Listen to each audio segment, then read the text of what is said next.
Good evening. It's Monday night, and I almost wasn't here. I had many tech issues over the past 45 minutes. You said no. It didn't say anything. That's the problem. It wasn't saying a single thing. It wasn't picking up anything at all. And being the Luddite that I am, with a very rudimentary understanding of how computers work, I managed to bodge through and get it to work somehow. But there we go. So yeah, season 6, episode 22 of the Plastic Crack Podcast with myself, Steve, Moton.HQ, Martin, Seven Son, and Boot Table, Mr. Productive himself, Dom. How are we, chaps? You all feeling a little bit cooler than the weekend? No, it's horrible. It's horrible. No, it's not. It's horrible, isn't it? It's nasty. I don't like it. Don't like it. We had rain today. It was quite nice. It was Shut up. Yeah, we had rain for about 32 seconds, and I combined over the entire day. And there was some thunder. I thought, yes, I was prepared to run outside in a Hawaiian shirt to bask in all the rainy glory. But it didn't come to anything. And now the sun is back out, and it's muggy, and there's going to be gribblies. It's just horrible. It's just and grib. On Saturday morning, I picked up a dead moth. I thought it was a piece of paper. And I picked it up. I was like, "Oh, it's a dead," because I don't like moths. Moths absolutely freak me out. I just hate them. I picked up a dead one, and I wasn't happy.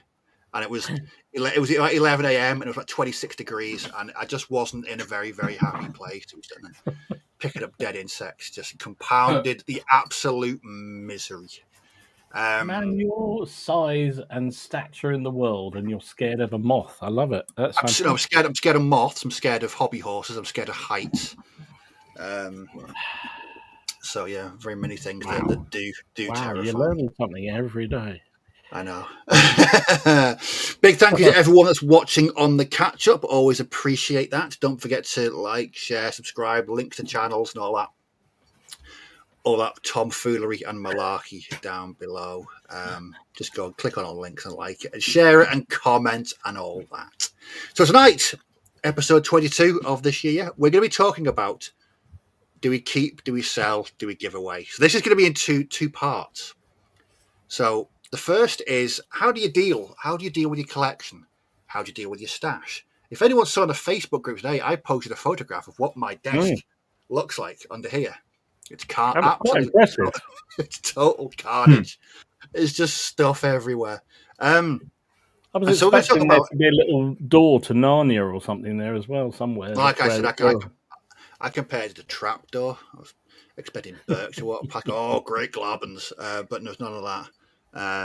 So let's just talk about how we manage, because some of us aren't exactly blessed with space. I'm certainly not.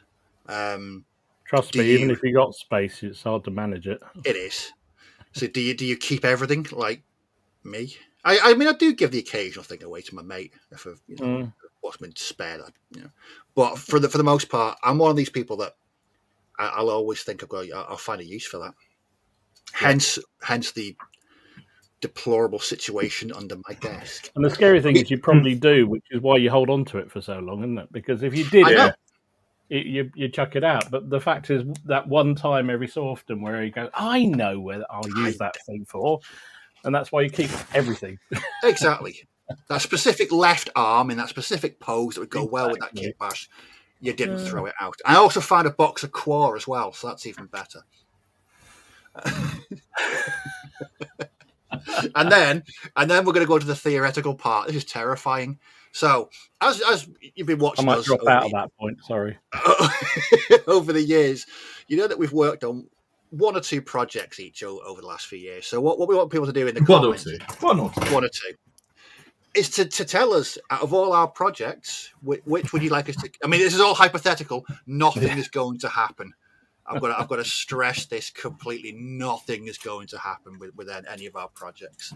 But which would you see us keep? Which would you see us sell? And which would you see us give away? And like I say, a horrible, horrible, terrifying thought. Prospect. I couldn't cope with that, seeing my stuff being given away to a stranger. Right, let's see who's joined us, and let's get some weather reports.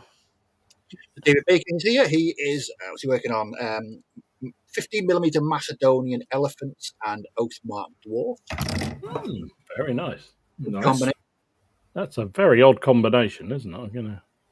Well, Nick's working on camels. The 4-legged ones, not the 6. Red Staff, no, because he held on. There for work, so he's sitting at home working on some more epic age. Good man. Bill Dutton, Pat Neal, John Sowerby. Oh, top man, he's working on some 1490 Doom. My current distraction. I'm loving this. I can't wait to get a few games in. It's good seeing John get involved as well. Fellow Space Weirdos fan and Kit Basher as well. Lionheart, Martin Hoey, Paul's Paint Shed. Hello from Mercia, where the gods have cast down the trouser moisture.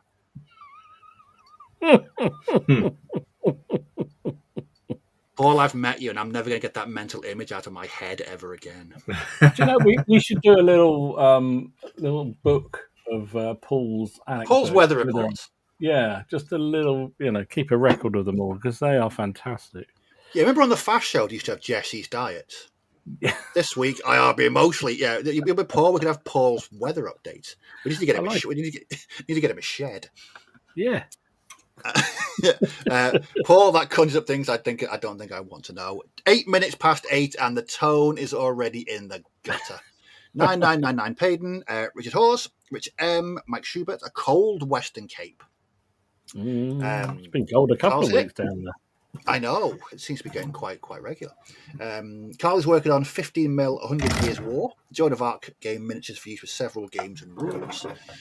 Lewis, Mobile and Hostel. Spent all day painting windows on the house. This evening I'm painting windows in Old West buildings. Some kind of symmetry. It's just a different scale, isn't it? It's just a different scale. Dan Justice here, working on some more tiny Carthaginians for Hail Caesar. Crikey. Jonas, too hot to hobby even up here this week, so I just eat ice cream and watch the live stream. That must be warm.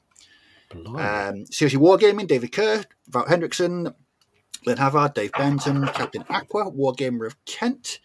They do. It's clashing with the pub quiz. Sadly, don't think there's any questions planned on which is the best World War II rule set. If there is, let us know, because we could put our own team in, couldn't we? Virtually, that'd be fun. Yeah, always interesting, a good fight. Mark Riding, Steve Harbour, back on Napoleonics, Carizette, Old School FRP, Cardboard Fortress, Neil Oldham, Andrew Oates, sunny west coast of Canada, and he's building the battalion of the new Grand Cathay Army. I've been recommended quite a few videos about the release of the Grand Cathay Army. That big dude looks tremendous. The big statue type thing. That looks really, really nice. Hey, relax, everybody. The real Steer's here. Oh, thank God for that. Thank God. I was getting worried. I know. We always do. We always do. One week he's not going to be here, and then what will we do? Robin Joseph, Simon, Andy Stocker, Hobby Brush, Louis Baby, Double Dip, Liz Pirate Painting. Was there swearing directed at my computer? Yes, for about 10 minutes without repeating myself. Computers just tend to do that to me. I don't have much patience with IT.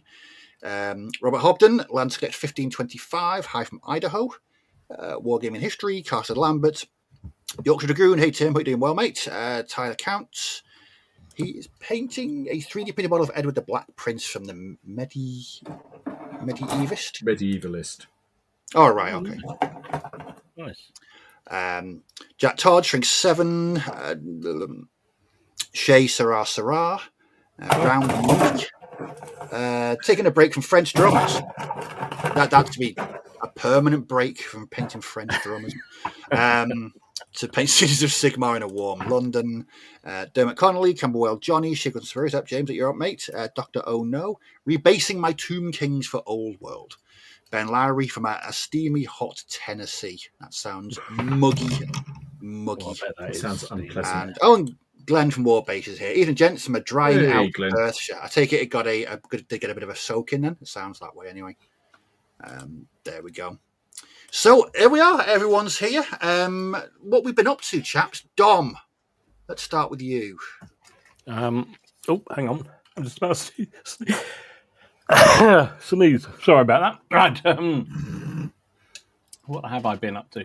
I've had a fun couple of days, actually. I've enjoyed doing some bits and bobs. So, continuing down with the Italian Wars. So oh, nice.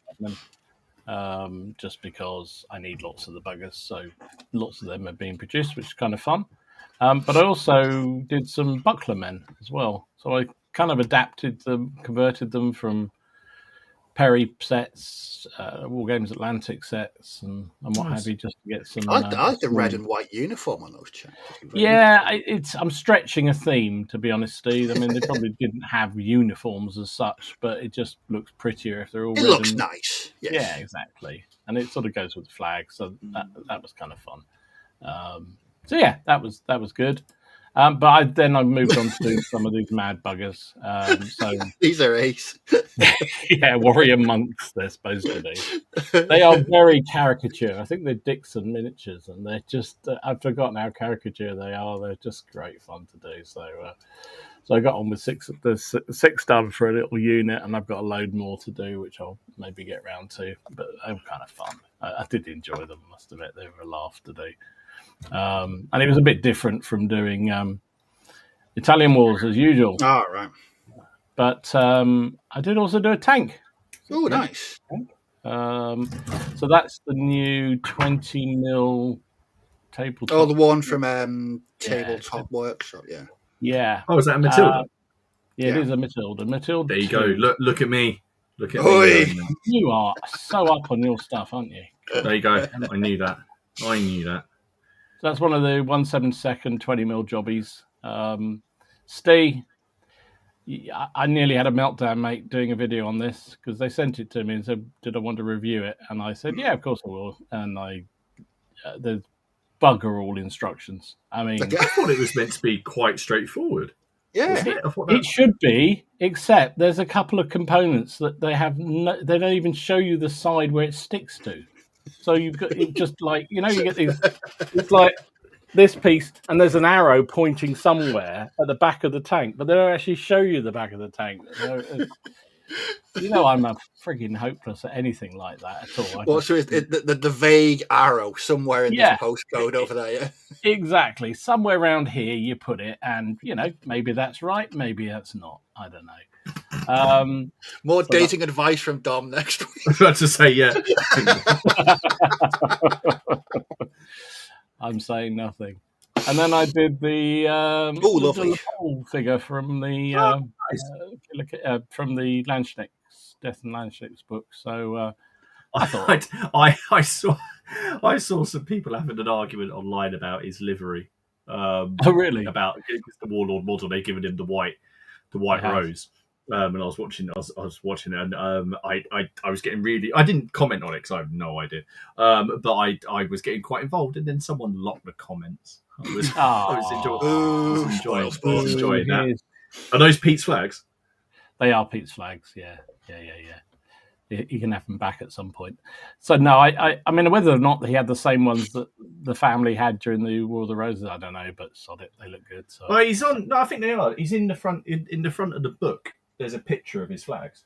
Oh, is there? Oh, okay, I didn't even notice that. Yeah. To be fair, inside the front cover, down the bottom. I think they're the same as those ones. No. I just didn't use the one that was obviously associated to the earlier Dillapole. No, I think so. I don't think it would change that much. No, that's fine. I know they didn't tend to, did they, over time? So there you go. He was still clinging on to a vague hope that he was going to. I've tried to load those pictures, Martin, but they do not want to do it. Oh, well, I have one picture. Picture that loads. I don't know what's going on. It just won't let me load pictures. I don't like those pictures at all. No. They're clearly they're not even like. Actually, I won't even say that. It's probably not. So what did I do this week? So I had a game of 0200 hours with my friend Kev, which was great fun. We were playing a mission where you got to sneak into the base, find the building with the German officer in it, and then get him out. which was great fun because I quite, even though the Germans are quite inept in it, I quite enjoy playing as them because I find it quite funny. So that was good fun. And I had a game of a second game of the Baron's War against Robin. Now this is I managed to load one photo from the game. I don't know what's wrong with the others. So here's sort of a mid-action shot of the center of the battlefield with our two leaders perilously close to each other, and Robin's. You can see these three knights on the right, and my mob of peasants. They were mortal enemies for the entire game. It was basically those peasants against those knights. And it was a battle of the ages. It really was. It was good fun. But yeah, we really enjoyed that. I've nearly finished editing that actually. So yeah, there was that, and I've done an awful lot of painting, but not finished anything. So I'm getting these bases ready for the Wars of the Roses. So I've got 4 sort of command bases done. I've got a command base half done. I've got a whole load of arrow markers half done. So they should all be done by next week because they need to be, because that's when we'll be doing the game. So yeah, it's been busy enough. Other than that, it's just been hot and not very nice. Oh, I went to see that ABBA Voyage thing on Saturday. I took my mum as a birthday present. Yeah, technologically, I was very impressed. I'll leave it at that. Yeah, I went a couple of years ago with Elaine. She was desperate to go, and I had the same feeling. Amazing. I was impressed with the beer. Yeah, the beer was amazing. I really liked the beer at the place. That was quite cool. And it didn't. I bought. This is how I booked a coach trip. So it's me and my mum. I'm 41 years old, and I was still the youngest one there. It was great fun. It was me and my mum just sat there drinking lager and ale at the back of the coach. Brilliant. Love it. It was good fun. Technologically, I thought it was amazing. Now I just want someone to do the same, but with, say, Queen. Or something wouldn't that be awesome? Something like that. But yeah, it was cool. But there you go. That was me. Steve, what you done?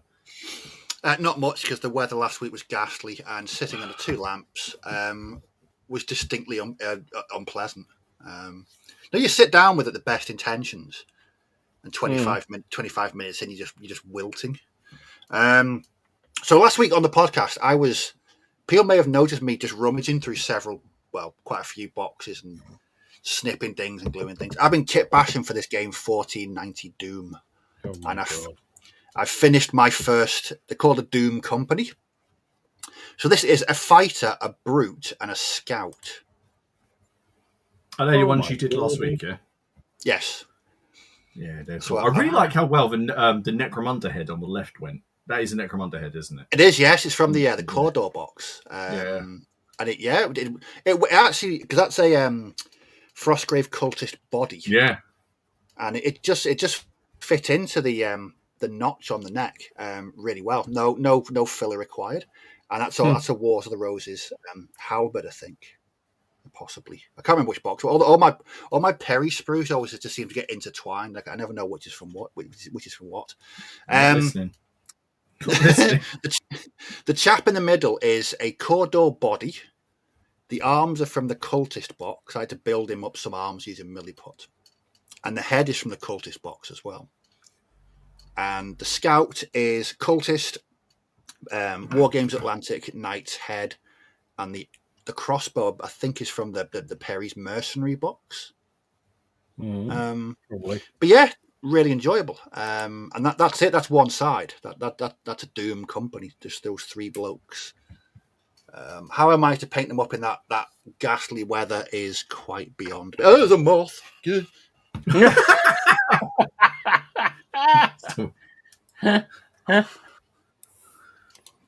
Brilliant. Flying gribbly. We found out we've discovered things about Steve. We have tonight. We've already learnt a lot of things. I know what I'm going to be looking for in the next few weeks. It's on the wall. Anyway, some moths to send in the post. Just send them in. Just so he opens them. Send James's wallet. So yesterday it was just way too stupidly 32-degree heat to paint. So I've been buying these Battle Systems do the cardboard pre-printed scenery. You put them together with like plastic connectors. You can build all kinds. That's what I'm going to be using for 1490 Doom. So this is a bit of an experiment using the Ruined Monastery kit, and it turned out quite well. It's very nice. So that's what it's going to be like. Obviously, more ladders and layers and levels, because that's basically there's a lot of climbing. You use ladders and you use grappling hooks to get to the top of these towers and buildings to get the loot. But I'm definitely going to be using that a really effective and cheap way, and for me, storage wise way of getting some games of 1490 Doom in. But the fact that it's 3 miniatures per side. Ages. Like I said, I was at it for two hours last week and built 3 figures because if it doesn't look or feel 100% right, I don't do it. I'd rather spend hours getting that right combination than just cobbling stuff together and going, yeah, that's fine. I just couldn't do it. But I'm really looking forward to this 1490 Doom. I've been watching. They're horrible. They're flappy. And they've got fairy dust, and they just get everywhere, and they're just awful. They've got the horrible, yucky fairy dust on them. I don't like it, and they just they fly into your face. Is he talking about us Southerners, or is he like? It's difficult to know, Martin. To be honest, I get confused. So actually, Steve's he played Maladon with the battle system stuff last week. Really nice. Yeah, I play Core Space using the battle system scenery because it comes with the game because they make it. But it's really good because it's 2 by 2 foot by 2 foot board, and so many different combinations you can make. It's just a really, really good way, and you just dismantle them, put them in a box, and it's gone. So storage wise, they're absolutely ideal for me. I actually picked up the Ruined Village set, but I've not really looked at that yet. But it looks really good. It's got some ladders, got some ruined cottages, scatter. Yeah. So John's just put, you spend as long looking for the right bits as you do putting the mini together. You do. It's I don't know. It's just a thing. It's I'm converting a Wars of the Roses Lord at the minute. Dom's going to hate me for this, and I'm turning an arm from 1 piece into 3 pieces because I need the shoulder pad, I need the elbow joint, and I need the gauntlet. I'm not going to say I'm disappointed. I'm just disappointed. It's just, I love it. It's one of my.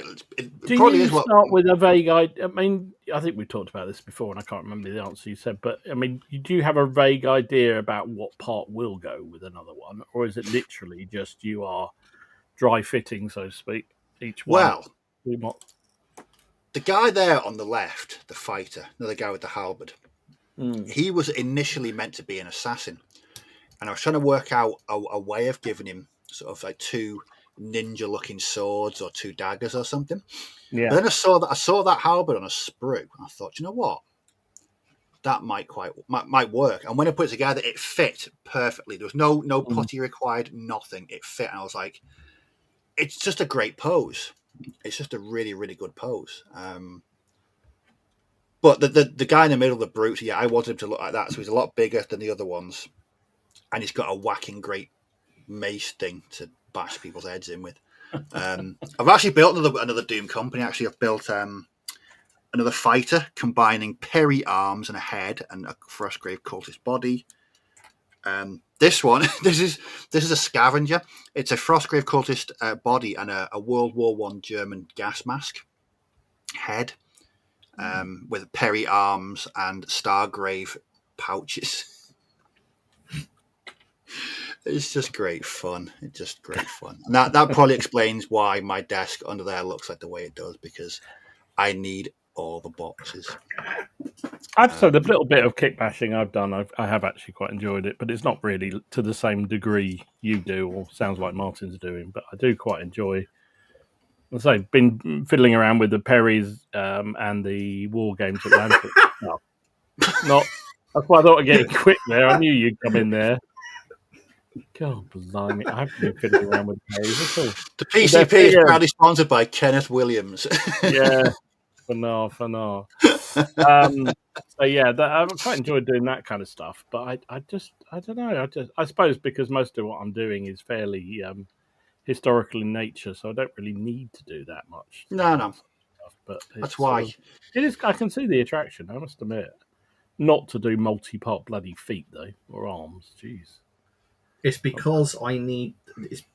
There's a distinct lack of lords in the way I need them, and because the latest model I'm doing isn't available yet, I need to make it out of the plastic kits that I've got. Also, it's providing me with a convenient thing that I can send to the sculptor and say, "Make this." Yeah. Okay. With you on that. Plus, the ways of the weird, Dom, is great for kit bashing. The ways of the weird. On my ideas plate at the moment, I'm thinking about an automaton gang for Space Weirdos using those new Stargrave plastics. It was great. I've seen loads of Space Weirdo stuff recently. Joseph put a video out on YouTube of his battle report. It's the way of the small skirmish weird game. We are on the rise and we will not be stopped. That sounds like quite a revolutionary movement there. It does, yeah. It's a bit scary, to be honest. But then I realised that you're only on a 2x2 table, and your legs are going to fall off because they're multi-part. So it's all good. So it's fine. It's all good, yeah. There's a plan with zero drawbacks at all. Right, on to what keep, sell, or give away. So I think it's safe to say we've all got some kind of we've all got collections, okay. But we've also got, I know, Dom, you call it the pile of opportunity. Yeah, exactly. Yeah. I don't look at it as shame because I'm, shaming for some sort of guilt or you've done something wrong, and I don't think I have. So it's not shame; it's opportunity. For me, it's definitely opportunity, But how do you okay? Let's talk about stashes first, then, because I think we've all got them. They're necessary.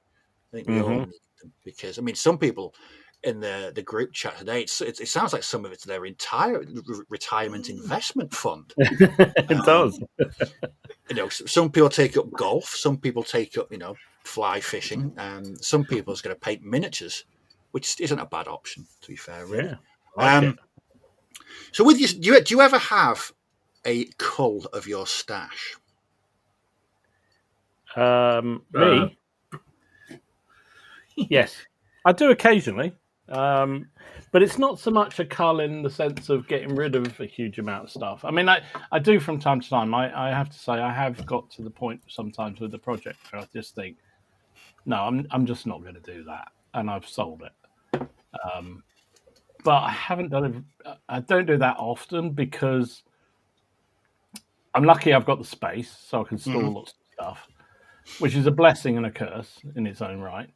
But it does mean also that I can figures that. So a lot of this Italian War stuff, not a lot of it, quite some of the Italian War stuff I was using, I had bought for another project, which I then decided I'm not going to do. The Portuguese thing in Ethiopia I was going to do.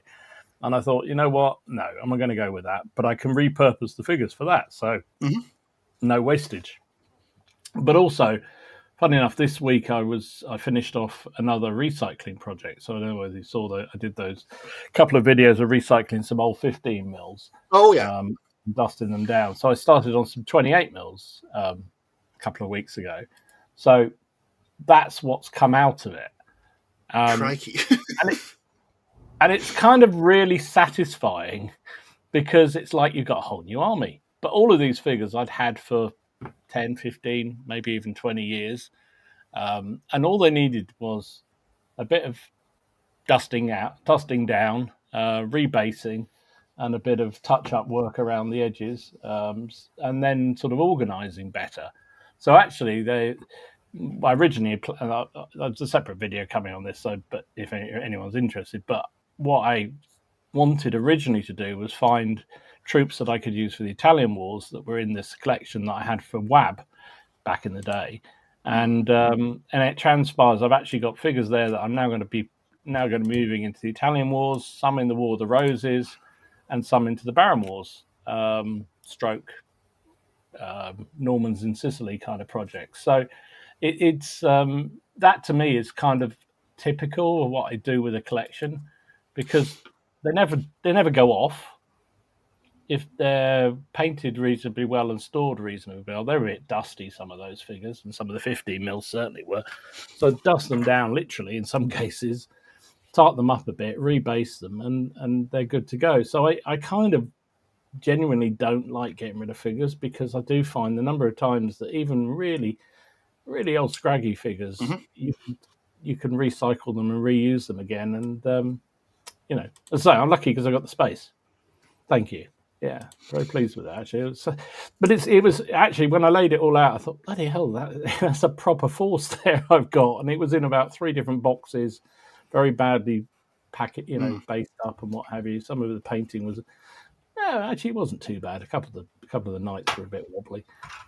Some of it I'll sell. So I think I've sold some already, and I'll put some more up on eBay next week or so, just to get rid of a few. But it's no more than about 20 figures, 30 figures, something like that, because the rest I can reuse. And so that's kind of my plan usually with most of these, is that even things that I know that I probably won't play very often, it goes round. I don't know what people who are watching, the wargaming clubs and people they wargame with, but at our club we go around cycles. We'll sort of do Second World War for a bit, and then nobody will do it for about 1.5 years, 2 years, and then suddenly we're all back on again. So if I got rid of all my Second World War figures, but it came back round again, I wouldn't have anything to play with. So, again, it's sort of, I'm lucky because I've got the space, so I can keep it. But I try and hold on to as much as I can, unless I really, really am honest with myself and say, you know what, you're never going to play that again. Like I did with Silver Bayonets. I started painting. Yeah, I was going to mention that. What? Did you paint all of it, or did you the first 2 waves of it? I think I did the different gangs and groups for the different nations, and I quite enjoyed doing it. If I'm honest, it was something a bit different, but similar, because it was roughly Napoleonics. But I just, you know what it is. I think at the same time I was talking to Martin about it. About I'm not really heavily into proper skirmish games. I don't mind playing them, and if it's down at a club or a sort of a convention or what have you, I'll play it and have a great fun. But it's not something we tend to play down the club. We tend to play big games, and so I just thought, well, why am I collecting something that is slightly weird, which most of the people I play with don't really play that sort of thing, and also it's a skirmish game which I don't particularly play very often, so it made no sense, so I got rid of them. But so that's really why they went. Now I could have, and again I couldn't repurpose all the figures. Now that said, I did take a couple of them out, so there was some of the Russian ones have reappeared in my militia, my Opal Cheney blocks, because they look suitable as sort of mad priest leading the way and that sort of thing. I've got a couple of the Prussians that I've used in some of my Prussian 28mm armies. So where I could reuse them, I did. But it's very difficult. Some of them are just so obviously fantasy, weighed down with crosses and stakes and things like that. It's very difficult to use them in anything else. Yeah. Yeah. But again, it's something you knew you had. So yeah. I don't know.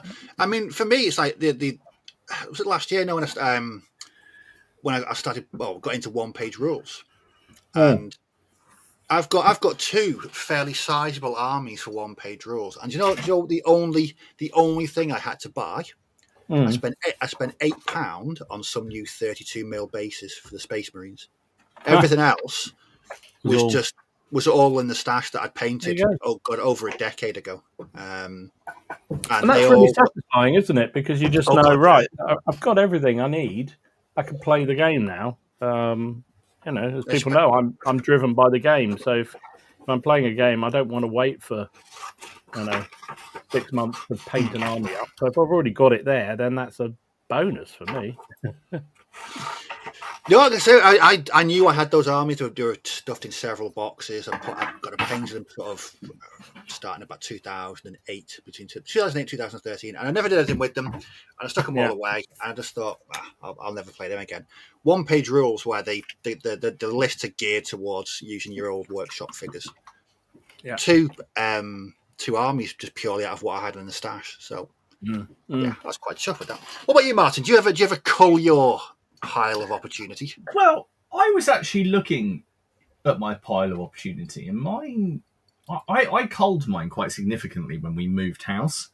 I have a big box of sprues, like a banana box from Tesco's, which is what we used to move in, and I've just kind of left it there in the shed. And I wouldn't really, I don't know if I call it pile of opportunity. Essentially, they're all sprues from the leftover sprues from the projects that I worked on, like the pet, like for example, what I was just looking at. This is my Wars of the Roses, just leftover, like current leftover sprue pile. When I need that specific arm to chop into 6 pieces, like I've just done, so for example, another one is like the Normans. Like I kept all my the spare Norman sprues because we got inundated with them for one CrackCon, didn't we? So we got so many of them from so many people, but also some people sent them to us. So I kept them just because in case I wanted to add any units for the First Crusade. But because now I was like, I only need 12 models to play Pillage. I'll just, because obviously all of mine are multi-based, I can build up some more. And so my pile it has reduced significantly. I do have a bit of a cull every now and then. I do tend to just throw out stuff. I just almost can't be bothered selling. I just can't be asked. I did do a lot of selling. Of old GW stuff. You sold the gash. I sold Nagash. I had all the Chaos special characters. I've got the black coach over here that I found. I've got the old metal black coach to sell. I don't know. It's gone down significantly. Pretty much everything that's over here, that middle shelf is current projects. So you've got Baron's War, some Epic Hail Caesar stuff. These bags here are various Victrix things that I'm working on. But so for like my Zulus, I tend to buy like a bunch of Zulus or a specific unit. I paint it, and then I buy another unit. So I don't necessarily build up a huge stash. The big stash I have got through, again, sort of just gaining things is my Romans and my Gauls. I've got a lot of those because I bought a lot of metal sets that I could mix in, and Dom does this as well. I know he does, and you just end up with lots of 1 or 2 metals that are just kicking around. So I need to condense. But yeah, the stash has decreased. I'm actually now looking at my painted models going around, which some of these I'm never going to use again. What shall I get rid of? I'm looking down there at those Panthers, for example. Just thinking. So yeah, if anyone, they might have to go on if anyone wants some winter camoed Panthers. But yeah. My stash management basically is if it can't go on the shelf, I really ask myself if I need it. But I know when I've got an active project, I tend to buy the stuff, make it, build it, then buy some more of it, make it and build it. I've always done it in blocks. I don't buy sort of huge amounts by our standards. Let's just put it that way. I might buy 3 boxes of Perry stuff and work on that. Whereas I remember Dom sent me a picture once of what he bought. And then assembled and put in a rub box of all these assembled miniatures that you could lucky dip into to get them out. So yeah, I've had a bit of a clear out recently. To be fair, some of these boxes on here I don't even know if I'm going to touch. I've got some 0200 stuff on here. I've got some things that I'm like, I bought them at shows thinking I might want to do those for a project. I've got some more Byzantines over there that I thought at some point that I would like to do for. Yeah, but I got rid of those. I painted them purely to beat Ken in that stupid challenge that he set. So Ken couldn't even win his own challenge on a week that I wasn't on the stream. Yeah. That's the only reason I painted them. I hated them. I hated every second of it. It was the single most excruciating painting experience of my life, and I don't ever want to do them again. I'd probably give 6 mil a go on something else, just not Samurai, and not those ones. Because it was hell. They were a bit tedious, weren't they? I have to say, they really were. It wasn't the tedium. It was the tedium. I've done small scale. I've done 6. I know how to paint them. Those were just. I think it was just the way that they were done. It was just stupid. It wasn't to me. But yeah, so no, so I'm a little bit boring in a way. My stash is significantly reduced from what it used to be. I think now I can print. My main thing is I've got a lot of printed figures kicking around, because what tends to happen when I print is you fill the plate with as many figures as you can, print them off, and then there'll be a bunch of stuff. So I've got a whole sort of stash of Russians, which I'm sort of like, well, I'll print one more plate, because that'll give me another regiment, and with the leftovers from that regiment, if I combine them with what I've got already, I've kind of got this kind of ragtag group that I can put together, maybe. So I tend to do quite a lot of that. So here's the thing: do you think STLs count towards your stash? What? Yes. In the same way as plastics, or well, yes, actually non-printed out ones. I mean, does this unopened bottle of resin count as stash? Exactly. Because this is 300 miniatures. Yeah. Or I know. I realised that I ordered yet another thing in the Amazon Prime one, because it was 10 quid off or something. So I ordered some, and then I thought, I've still got one that I have hardly even worked my way halfway through, and I've got another one ready to go. That's when you print the building. That's when you start doing buildings. Yeah, true. Yeah. But yeah. That's the thing. I mean, who was it? I think it was Alid was saying with his new, because he's got into printing, which he seems to have blamed me for. I'm not quite sure why. But he was saying he was now tempted to get rid of all his stash and just print off what he needs, because it's so much quicker and easier. And I can see the attraction. I can understand that, but I'd always want to keep. It's just like that. Then it sounds weird because I have the models made, but I had something specific in my mind about what I wanted for that model to be. Yeah. And I knew how I was going to build it. I knew which model I needed. I needed the command sprue from the Foot Knights, so I ordered that. I just paid £5 because I needed this one figure. And then I used the arms out of the mercenary sprue. Yeah. I used a head from the mounted sprue. And that's just with an STL, unless someone has made that specific set, it's quite hard to do. Yes, it's very true. I would always keep some stuff back. I actually had last year. I had a big rejig of because I had sprues sort of everywhere. There was no real organisation, but I spent a day or so just reorganising all my sprues into boxes. They live in that corner over there, and it's separated into World War II, Perrys of varying periods and kits and all kinds. Yes, Dom, Perrys. And Lance Cadets as well, so they're in a separate box.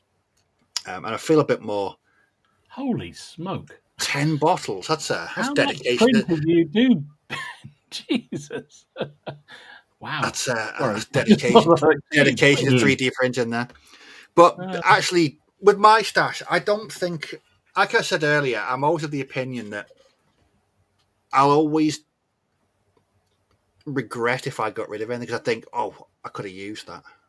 Or I wonder what. I bought, earlier this year, I bought a box of the Space Nam War Games Atlantic figures. No, the over-the-top, muscly science fiction. You mean not the Katashan Jungle Fighters? Not the Katashan Jungle Fighters, no. Yes. And I've done nothing with them. They're just there in the stash. But I know that one day I'm going to use them for something. Whether it's now, whether it's 6 weeks, 6 months, 6 years, I don't know. But I like having that. And even if I just find one particular piece on a sprue that I need for a kit bash, it's worth having them in the stash. Yeah, I think that's how I'll get to it. I just literally, I think I have to be honest about it and just go, yes or no. Am I ever really genuinely like to play with this? No, then get rid of it. But like you say, Stu, there's so many things that I think, I might not need them now, I might not need them next year or even the year after, but I'm sure that I will use them at some point. And 9 times out of 10, they do come back round. They do get used. When a project is never really dead. Like my Wars of the Roses, it's never going to end. I accept it. My Napoleonics is on sort of prolonged hiatus. My ECW journey seems to have ended, but I think this is probably because I'm not getting many games of it. So at the minute, I'm just sort of like, well, I can't be bothered to build anything for it.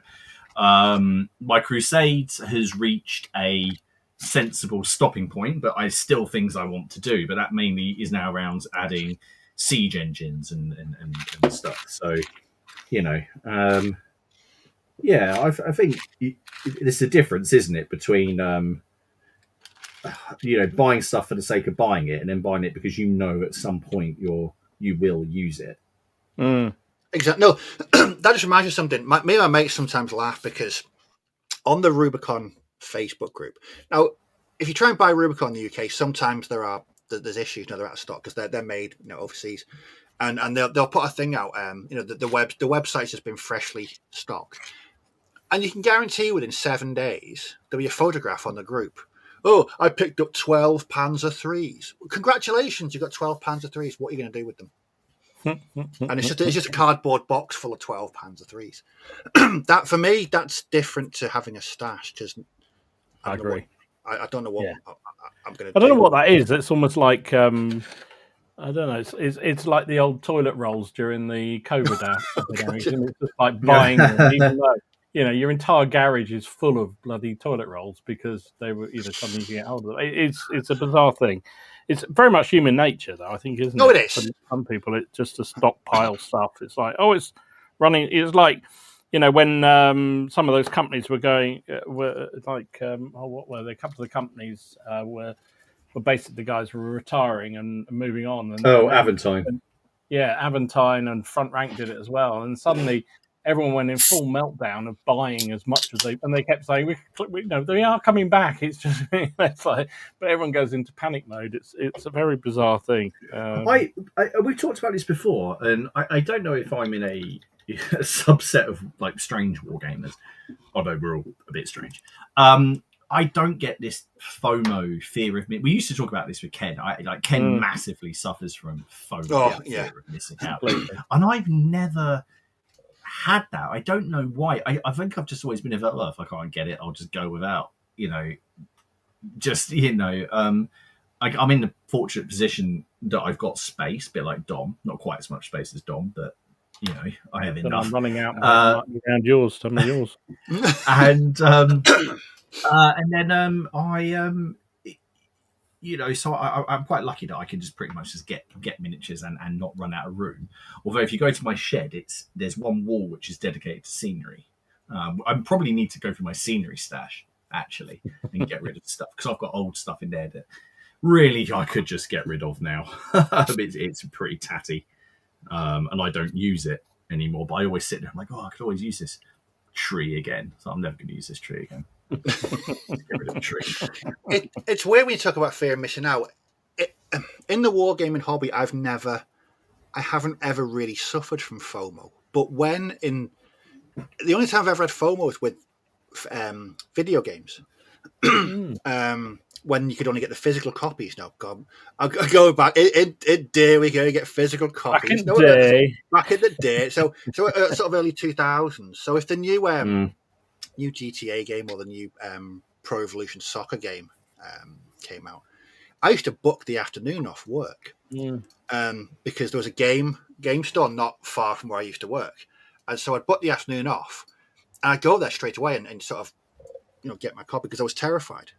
In fact, I remember I had to go to 3 shops to get my original copy of Vice City because it was selling out all over the place, and I was genuinely panicking that I wasn't going to be able to play it on day one, and that's the only time for me. But with wargaming, it's never been a thing. It's always I'll get it at some point. I don't really need it now, but I'll get it at some point. I don't know whether it's fear of missing out. I don't think it is, but you can tell me if I'm delusional or any more delusional than normal. I get excited by new things that are coming out. Yes. So if a new rule set comes out, a new period comes out, I get very excited, and if it's something that really interests me, I'll go all in on it. And it isn't exactly fear of missing out because I know it's not going anywhere, so it's not like that. But I will very often, as you know, go in and go, wow, I must have that, and I'll go balls deep on whatever it is, just because I really like the look of it and I fancy it. So I don't know whether that's true fear of missing out, because No, I think that's more. It's not. It's yeah. No, go on, Martin. I was gonna say it's not based on other people playing it. It's just because Dom lives in this perpetual search for the perfect war game. And he, with every new release, he hopes that will be it.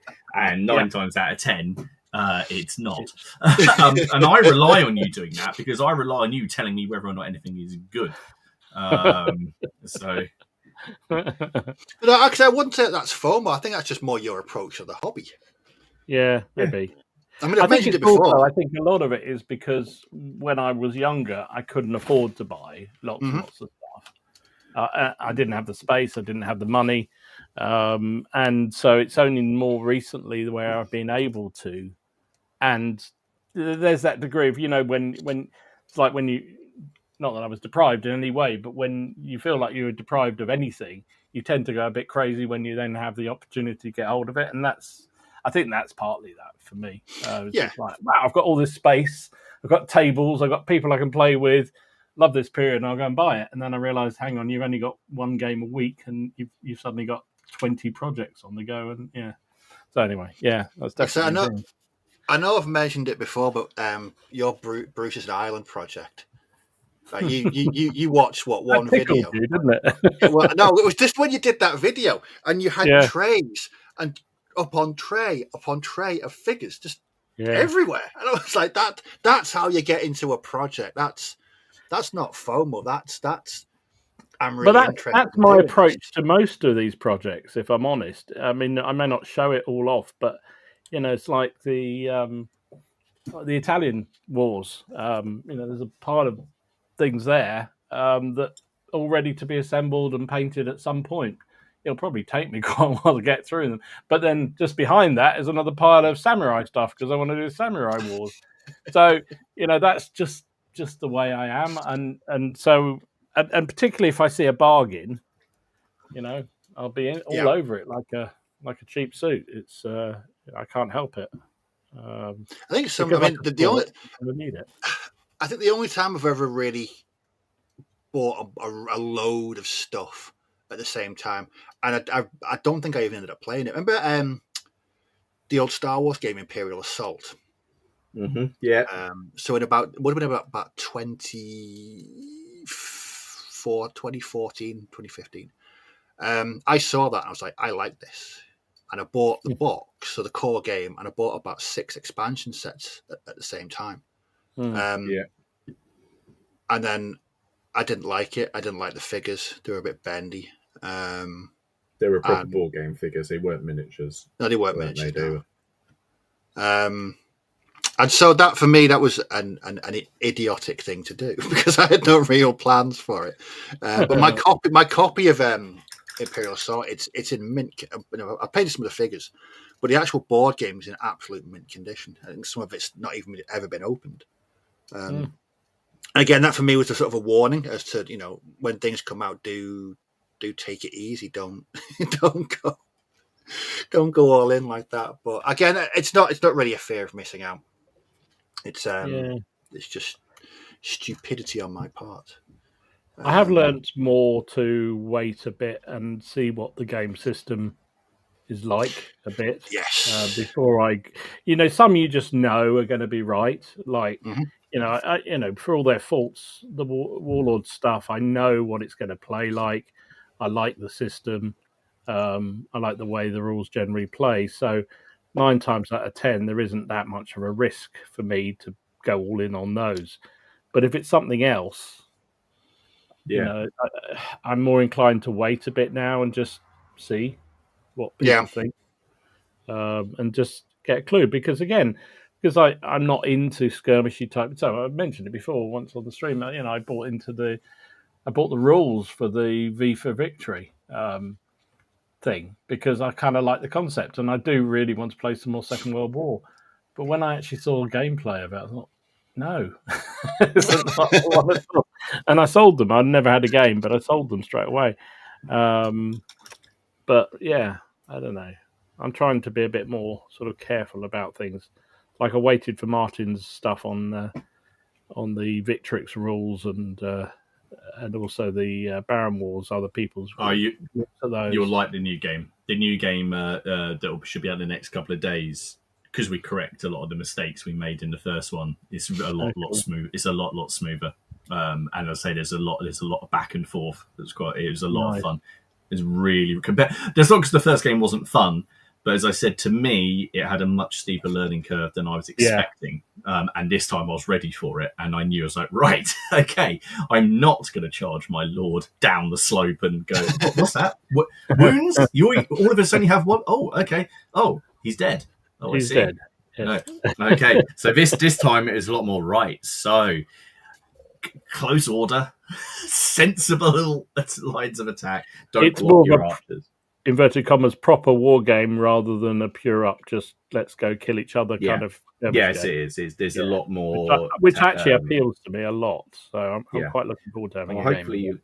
Hopefully you like the new one. I will watch it with interest. Yeah. So moving on from the stash, then, what about your collection? So your collection of armies. Do you ever like do an audit? Do you ever think, I don't use those. Let's shift those on. Let's move those on.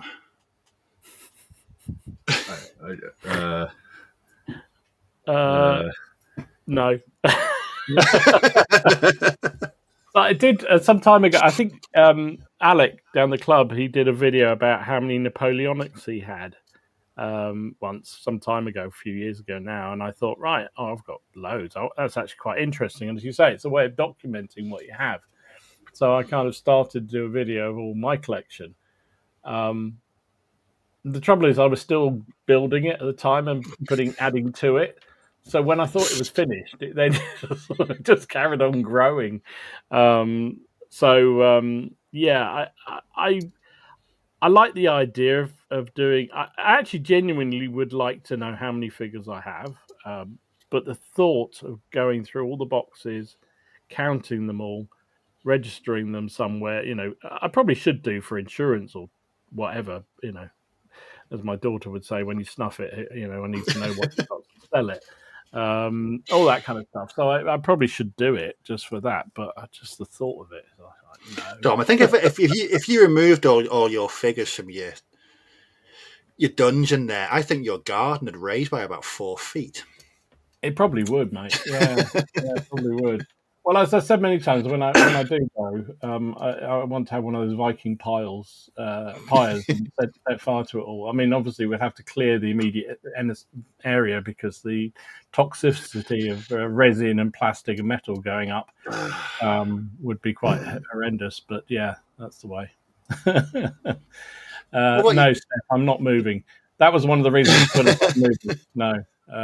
Well, and the only other way, I talked about this before, if I ever move, I want this whole cabin I'm going to fill it with something so nothing moves, and then I'm going to lift it and take it en masse, and then I have to empty it. No, seriously, I really should do a proper audit of it. The problem with that is I think you need to have a point in time to start it, and probably the easiest one is a project that's, inverted commas, done. And I can start with that. Like Martin said, I haven't built any more ECWs for a long time, so it'd probably be sensible to at least count up that and then move on to something else that I haven't added to for a long time and do it that way. It's it is what it is. I'm not Martin, what about you? Do you ever consider looking at what you've got and moving on entire armies? Are you content? I mean, I am at the minute. I am at the minute. I've been looking at. So I was painting. I'm hand painting flags at the minute. I don't know what lunacy has made me want to do this, but I'm hand painting the flag of Sir William Conyers because that's how I roll. So basically, yes, I have. So the 6mm samurai. Obviously, I shifted those on as quickly as I possibly could, and they kept on forgetting about them because they were so small.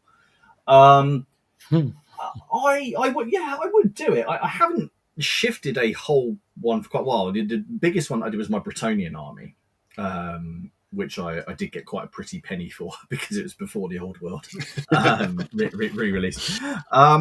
So I would do it. I don't think I need to audit my stuff. I kind of know what there is. I mean, I'm kind of thinking of shifting on. I mean, I've got some Stormcast stuff down there that I painted just for the hell of it, like statues. I don't know if you remember, I did them like 3 or 4 years ago. Yeah. And I was like, I'm sure I'd actually get the right amount of money for those.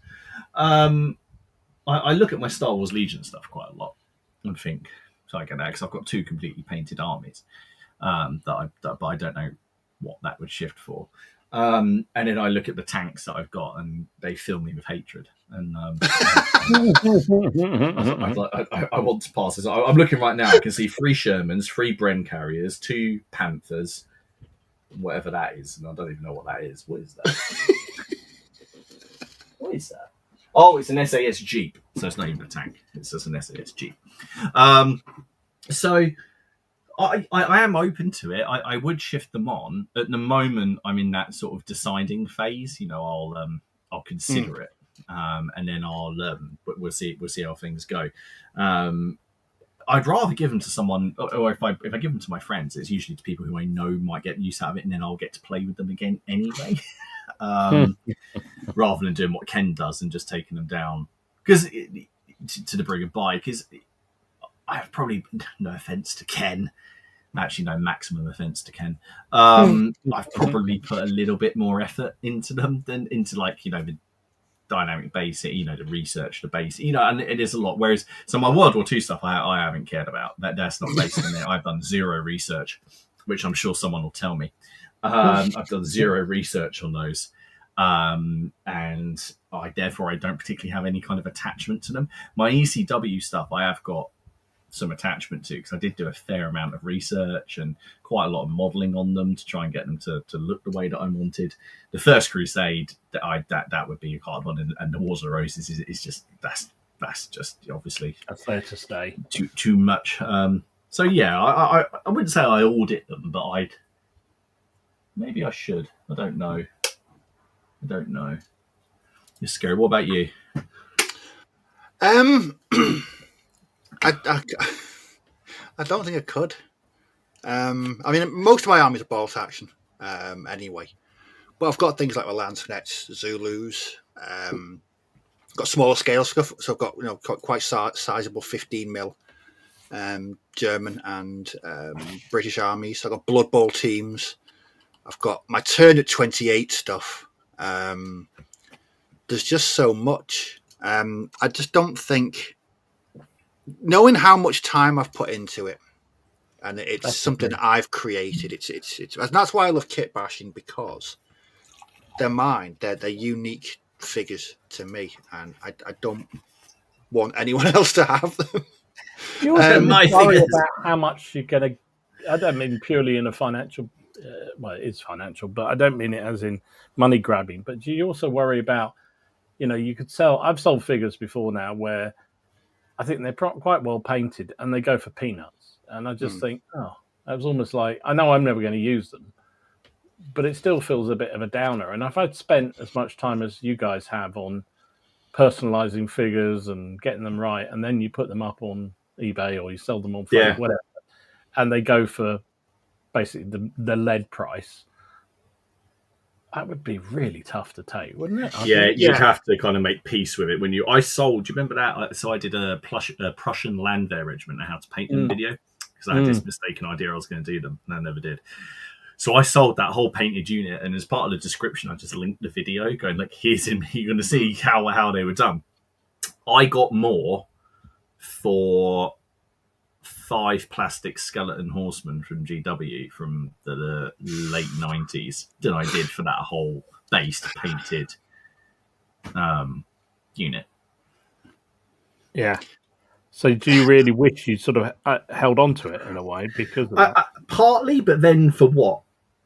For the person who's going to come along and offer me that money, I don't miss them.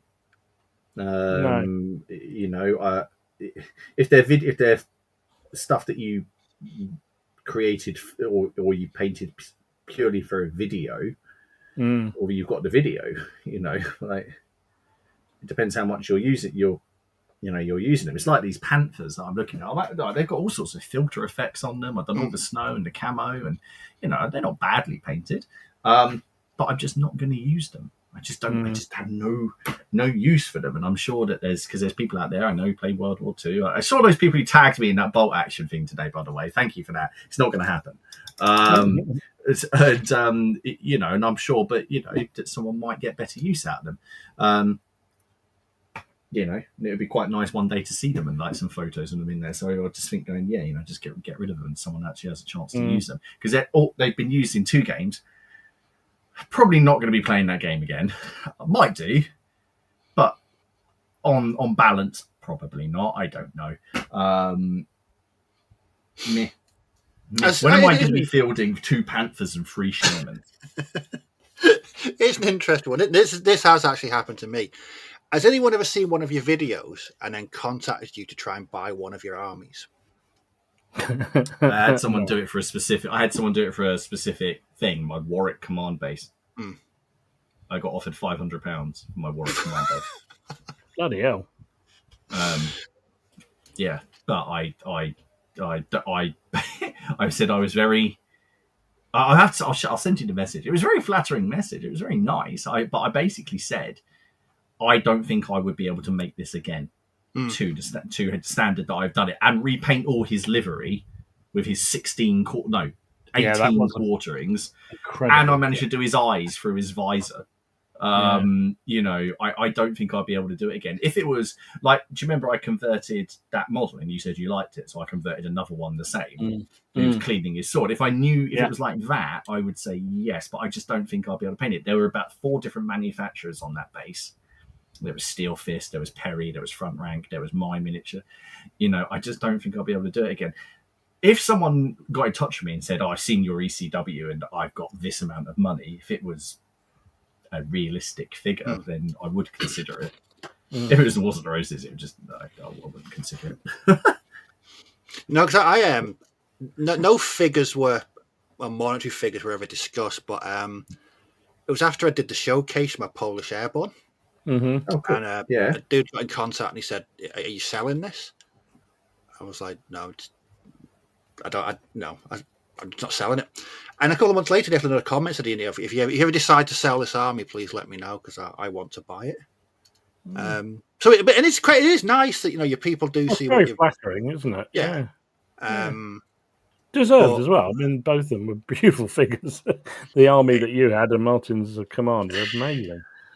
But I don't know. It's for me. It's the time, and that's why I could never be a commission painter, because you spend all that time painting figures and you've got to give them back. I think you make that leap, though, don't you? Because you just like, this is I'm making money here to feed myself.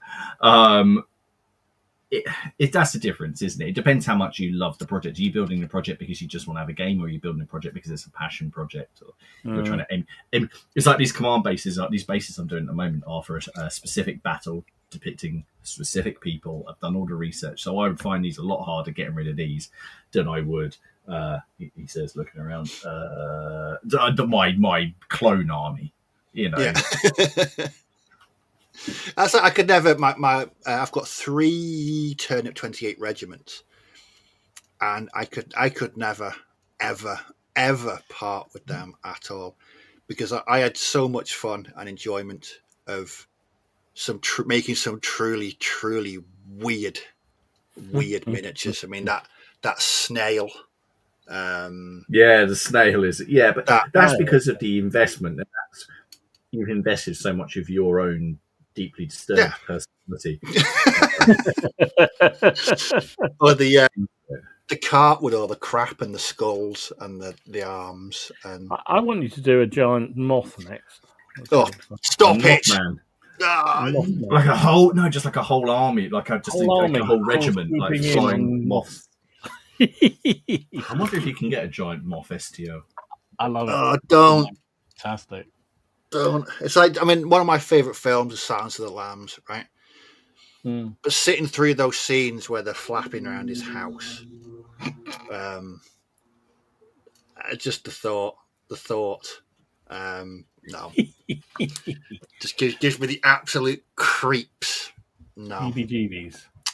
But yeah, I mean, for me, it's the time and investment, and your own personal take on things as well. It's like my winter US Airborne. Yeah, I am Robin, and that fly was again. I don't like flappy wings. That's what I don't like. I'm painting those wings on that big bloated fly. Were a bit off-putting, and yeah, as much as I enjoyed painting it, yeah, it was. I mean, the thought of one of those in real life being that big, no. Right, have we got any news? We have. Before we do that, shall we respond to this one? So this was Sean just posted up. My mate Kevin Sturdy, a regular here and at CrackCon, is rather seriously ill in hospital. It mean a lot to him. Put a smile on his face if the cast would give him a shout out tonight. Oh, yeah, Kev, absolutely. Get better, mate. Hope everything's better. Over it. Better, mate. Good luck Hope to you. You're feeling better soon, mate. Like I say, Kev's been to quite a few CrackCons. He's a lovely chap. He has. Yeah, he has indeed. So, all the best from us at all the best, mate. All the best, and we hope to see you soon. Yep, absolutely. Yeah, please let us know how he is. Yeah, let us know how he gets on, Sean. Awesome. Right, I'm going to try and find a video. Just a bit of professionalism with some video, shall we? Here we go. Here's some news.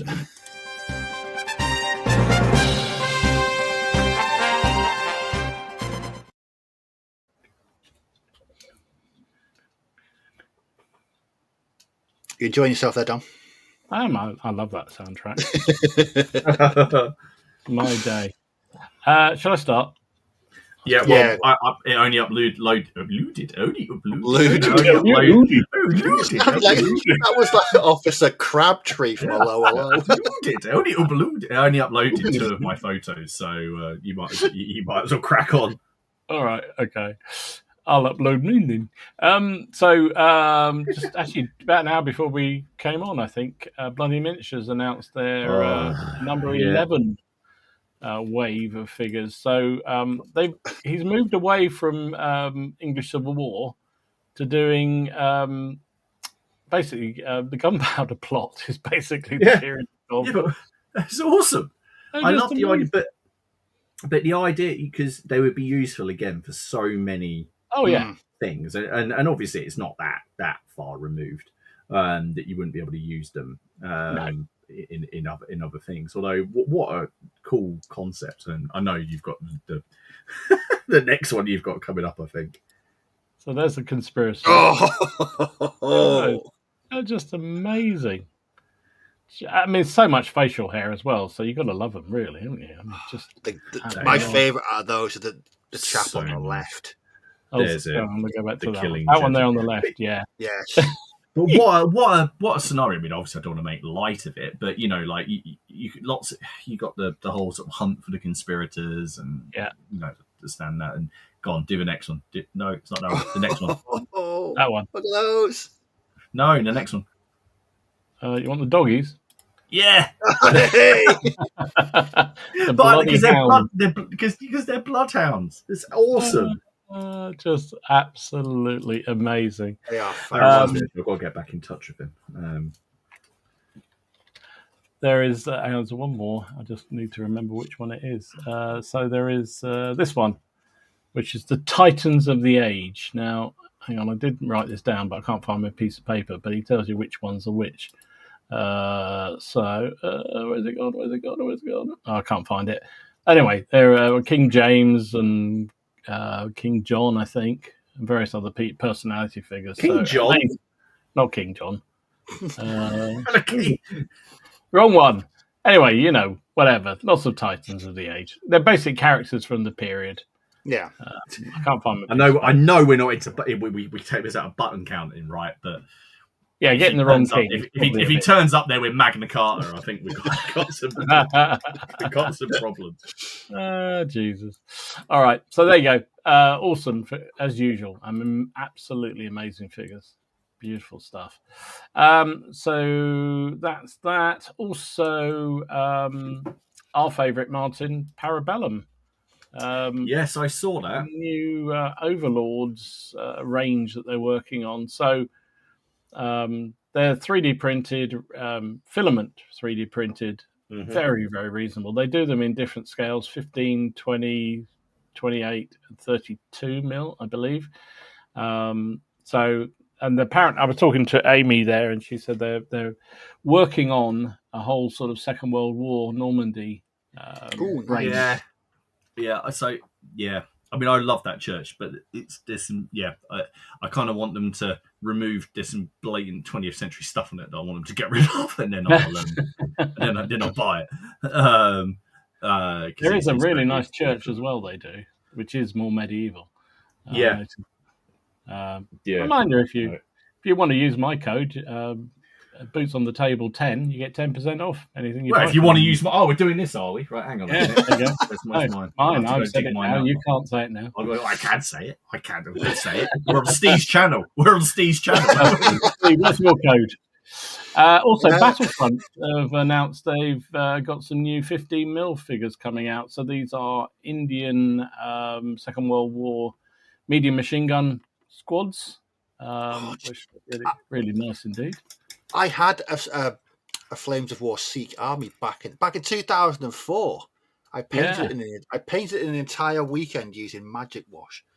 Wow. They're cool. God, they bring back memories. Oh, very cool. And there's also a Malta crew as well. Oh, nice. So I think they're coming out later this month, I believe. There you go. Cool. What about you, Martin? How did I see? I was one day I'll get this. I say one day. To be fair, it's the first time it hasn't worked, so I don't know what I'm moaning about. Right. The only things that I saw that uploaded was because I know there's some people that play Star Wars Shatterpoint, and they've released a whole new bunch of photos, and I had a photo of each of the new sets. So either StreamYard doesn't like Star Wars, or quite popular. So this is Rogue One. So there you go. You get the Jyn Erso from Rogue One. You get the I forget what his name is, but the blind dude, Donnie Yen's character with the stick. I am one with the Force, and the Force is with me. You know, all that. You get the chap who gets blown up in the shuttle, and you get the guy with the rapid fire shotgun thing. That's my rundown of what they are, because I can't remember their names, although I've just seen it down the bottom. I just thought that was a name of a set in a different language. So that's what we get. So yes, I know that some people really, really like this. I imagine this will be a similar price. I don't know what that is. Expensive. Yes, but they've also released a whole load of terrain. They've released a really cool looking Vader versus Ahsoka Jedi duel packs. He's like jumping off a big tactical rock with two lightsabers, and he's doing a force throwy. It looks cool if you're into it. Part of me does want to buy them to paint them, but that's what I said about Star Wars Legion. And that's where we are with that. The other thing I saw, which I knew was, I think we talked about before, but this is all up for pre-order, isn't it? The Armies of Great Britain. So it's just a reminder that I think all those pre-orders have gone live. And then I had other stuff about Carnivale. There's some new Carnivale models that are out, because I did see some people posting that up in the group. There is a set of backdrops being printed for Trench Crusade, a bit like the backdrop books that you've got, Dom. Yeah. Only with more smoke and random Hellraiser type. Are they approved by Alex? I think he approves it. Oh, it's Alex's birthday today, isn't it? Oh, it is. Yeah, happy birthday. Yes, happy birthday, Alex. Which I absolutely, you're watching the Plastic Crack podcast. Of course you are. While you're away. Absolutely, he is. So, yeah. What else did I see? No, I think that's it. I can't remember. Stupid. I've got something. Oh, bloody hell. I know. So I only remember because Dan posted it. So Richard from ROK Minis has announced today that he's no longer selling resin prints anymore. Oh. I know. Sad day. Yeah, so I'm not. So what's he selling then? He's not. He's stopping entirely, is he? He's stopping. Yeah, he's moving into. He said he needs a more stable job, so he's putting his family first, and When's that taking effect from? I don't know, because I want a Bretonian army from him. Well, I would quite. I mean, this was nearly a but do you remember, Dom? We saw he had that Space Crusade in He did 10 mil or 15 mil, whatever it was, with all of the 3D printed stuff. Haley's appearing through the window. What are you doing? Hello, I was passing you a Coke. She's just opened the window and passed me a Coke from outside the room. Oh. Ah. Nice. Do you want me to open the door? No, I'll try and let myself in. Wasn't really ready for that. So apparently it's September, but you can only buy what he's got in stock. Shut the window again. Right. Okay. Dear. So I might need to look into getting that Bretonian army that I've always wanted. So, judging by how these things happen, I bet it's almost sold out already. If that's okay. Yeah. I was going to say, Steve's just put get buying quick. He's selling off stock now. I bet he is. Yeah. That's a shame. It is a shame because I mean, having bought 2 armies from him, the quality of his prints are just phenomenal. Really, really. Are they his? Does he own those files, or are they? Is he reprinting? The ones I bought are by the actual designs of Forest Dragon. Right. Okay. But he prints them, and the quality. They say the quality of the prints are just fantastic. I bought the Orc and Goblin and the Undead army from him, and brilliant. So yes, I'll have to go and have a look at that. But that's sad times because I know Richard. He's really enthusiastic about small scale gaming, and he's active in his community, and it'd be a shame to see ROK go, but sad times.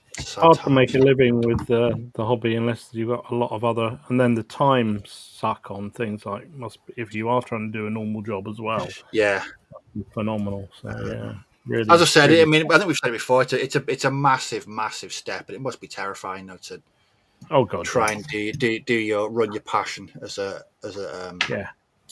Oh yeah, and here we go. Games Workshop has said a cease and desist to Forest Dragon. Nah, of course they did.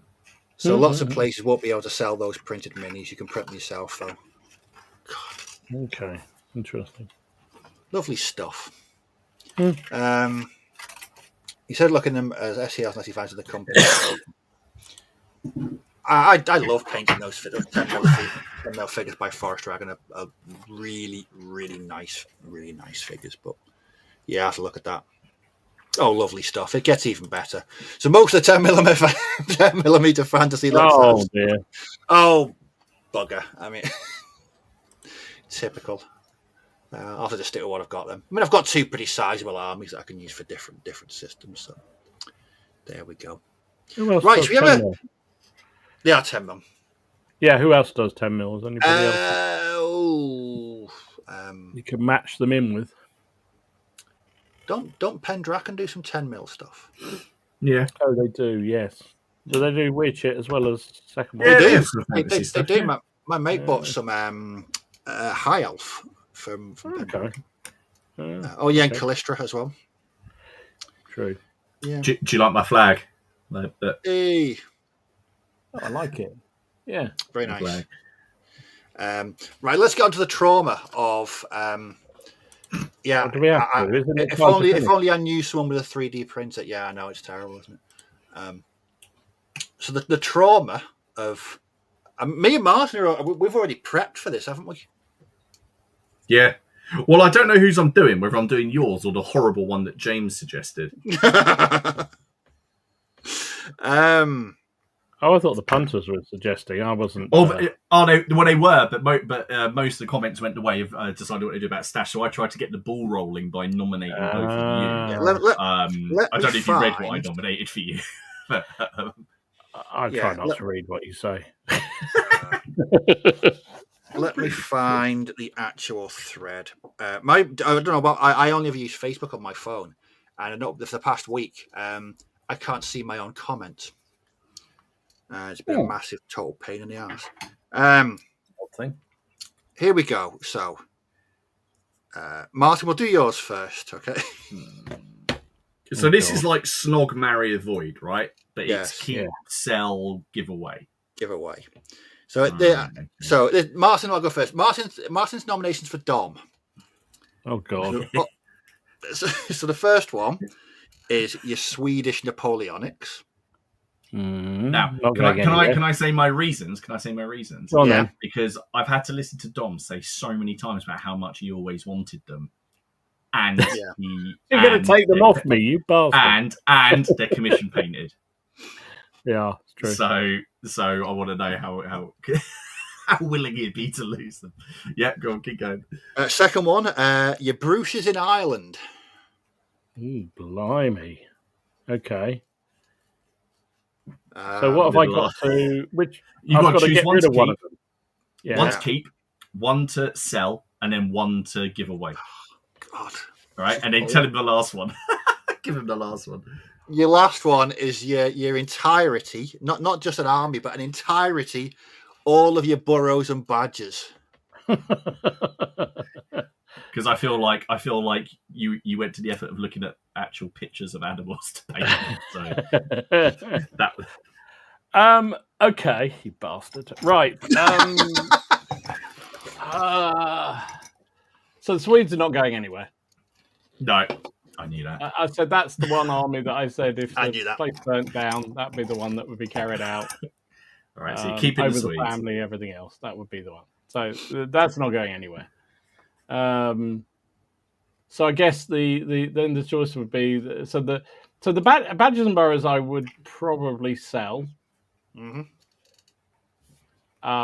Mainly because I've never used them in anger, never played a game with them. So actually, I wouldn't mind selling them particularly, although I've enjoyed immensely painting them. I could quite easily have another go at them, and I've still got. Robin just put a horrible twist on things. What if you had to give them away to someone you didn't like? Oh God! Oh my God! No. No. That's going a step too far. You are evil, Robin. I've always known it. So yeah, I think the badges and boroughs would be the ones that would be flogged because I think they probably make a little bit of money, and also they've never been played with, so I wouldn't sort of miss them in that sense. I would miss them because I enjoyed painting them, but they're still sitting in a box and they're not like on display. So keep the Swedes. So keep the Swedes, give away, sell the badges and boroughs, and therefore by default means the Bruces would have to be given away. And I'm not giving them away to somebody I don't like. I'd give them away to somebody like you were saying earlier, somebody who I probably would be able to play a game with them, using them again. Graham, and then he'd use them for Saga. No, you can play with them again. You can play with them again, but it's going to be for a game. I thought you were going to say Lion Rampant or something, but no, they're that would probably be the one I'd have to. But that's a bastard thing to do. No, horrible. Oh no! Wait till you get to my list. Okay, so the first one. Is this what I nominated for you? Yeah, my Battle of the Bulge Winter US Airborne. You know that one that I spent 4 months. The one you spent forever doing. Every single figure got kit bashed. The one he sat there planning. He made all these lists. He made a buy list, and then he did it all. But. They do have some of the wrong kit. They do. I don't care. I'd just like to say everybody says how Martin is a really nice chap and whatever. And I said, nice. He's evil. He's a nasty man. Did you see what they said to me? Play any of his scenarios and what he does to people in those games, and then you get these lists. It's proof positive. He's a sorry. Carry on. So we've got my Winter US Airborne. Number 2. Turnip 28. Well, you've already said you're not getting rid of that, didn't you? See, the thing is, though, and the third one is my 28mm Vietnam. I think rationalising this, I am not getting rid. I mean, the daft thing is, both the turnip armies and the airborne, they're all kit bashed, every single one of them. Okay. Mm-hmm. So it'd be hard okay. I would sell the Vietnam stuff. I'd sell that. Right. That's easy. Yeah. So it's okay. I'm going to think of this. I'm going to go. Even if it meant you'd have to do another Huey. No. Okay, I'm going to keep the Battle of the Bulge US Winter Airborne. Ooh, interesting. I'm going to give away my turn at 28 armies, but there's the stipulations. One, I get visitation. And two, they need to introduce at least 100 more players to turn at 28. Good stipulation. Like it. So okay, so keep Winter Airborne, give away Turnip, sell my 28mm Vietnam. That's not what I thought it was going to be. That is really? No, I thought you would keep Turnip 28 because the recreating that would be harder than recreating the Battle of the Bulge. I don't think 28 is so random.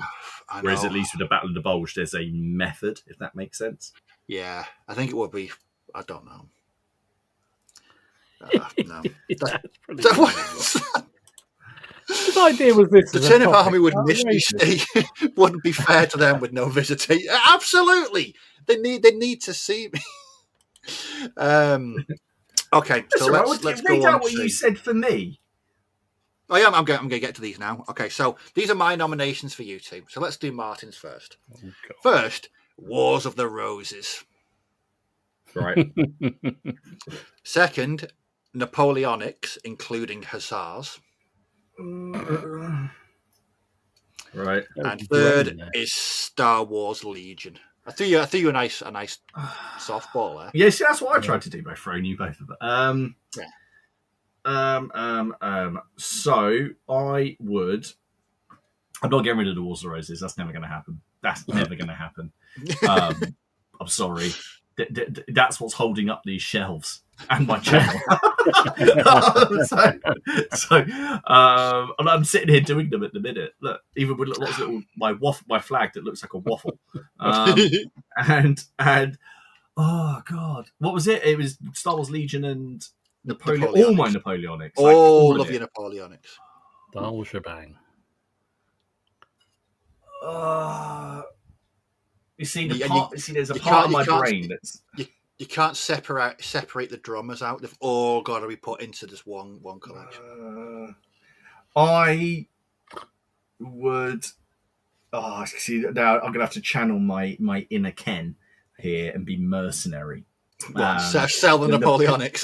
The Napoleonics would make more money. They would make vastly more money than the Star Wars Legion.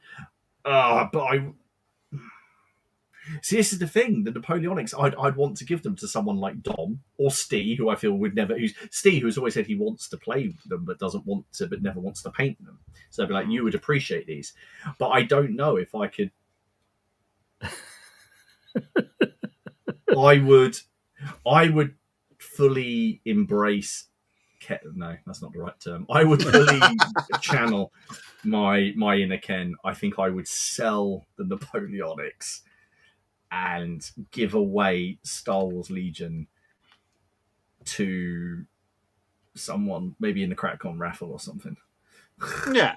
Or if I just had to give it to someone, I would give it to. I don't think Robin likes Star Wars, so I'd give it to him. Could be some Inspirado. Oh, he'd probably just burn them and send me a video. But see, the thing is, I won't give anything to Ken because if I give it to Ken, he'll sell it. You know, so I don't want to do that. Yeah. Okay, there we go. So keep Wars of the Roses and enshrine Wars of the Roses. I would give away Star Wars Legion and I'd sell the Napoleonics because I'd probably be able to get a mortgage. And that's not because I'm saying that they're well paid. It's just because there's so many of them, and my collection quails in comparison to Dom's. So, yeah. Moving on to Dom. Oh god, Dom is my mine. I don't want to. No, these are from me. These are from me. Oh, god. So, first up, we've got your Boxer Rebellion. Oh, okay. Oh, that's tugging. You're going for the childhood. You're going for because that's Dom's thing. You saw that film. Yeah, that's. And little Dom was sitting there. Yeah. I mean, how can you upset little Dom? I mean, little Dom was sitting there in his in his little shorts and his socks, and he was on cross-legged on watching my that. little cat watching that. One day I'll have a boxer army. No, evil Steve snatched it away from me. You're getting the opportunity to keep it. The second one is your Estonian SS. Oh, blimey. Okay. You smashed him out in 3 days. I did actually. Yeah, you're right. And the third one is your Cleveberg. Oh my lordy! So this is going to be a toughie. This is going to be tough. I know. I can see what. I don't know. I don't know. I can't call this. See, his Boxer Rebellion stuff that's proper nostalgic. It is. I've got tears in my eyes. He's going to go and check. He's going to go and get them and just I'm going to Okay, boxers are staying. They're not going anywhere. You can't have boxers them. Staying. Okay, there we go. Having my boxers. I don't care. You can rummage in American boxers for all I care. 18 plus channel tonight, isn't it? It definitely is. So I've got between the Estonian Latvians and your Cleveberg. My Cleveberg. So I think, I don't know. I would actually probably sell the Latvians. Okay. Ooh. And that means giving away your Cleveberg. I tell you the two reasons for that. One is I think the Latvians are better, and I'm quite happy with how they're painted. I think they'd make a little bit of money, and I could rebuy them and do them all again, so that'd be fine. I think the Cleveberg, that's tough because I really enjoyed doing that project, but they've never really seen the table. So in some, well, not much. They are the odd regiment here and there, and the Lancers have. And apart from the Lancers, I'm not overly happy with the paint job on them. So actually, I'd give them away to Ken to sell, and then so I'd give them away. I think, but it would be bloody hard because there's a lot of love in those. What's Dom's nominations? Can you think of some for me and Steve on the spot? The trouble is, I think when I looked at you, everyone had done your ones already. So, I mean, yours, obvious, Martin, would be the Wars of the Roses one, but you would discuss that. So let's go something else. Your First Crusade collection.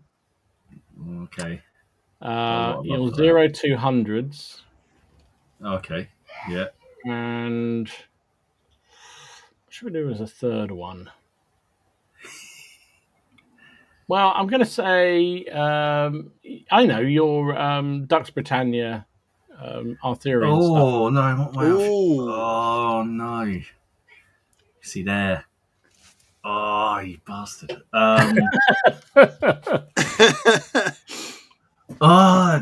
Okay, well, 0200 I'm not that attached to because I can redo those very easily. I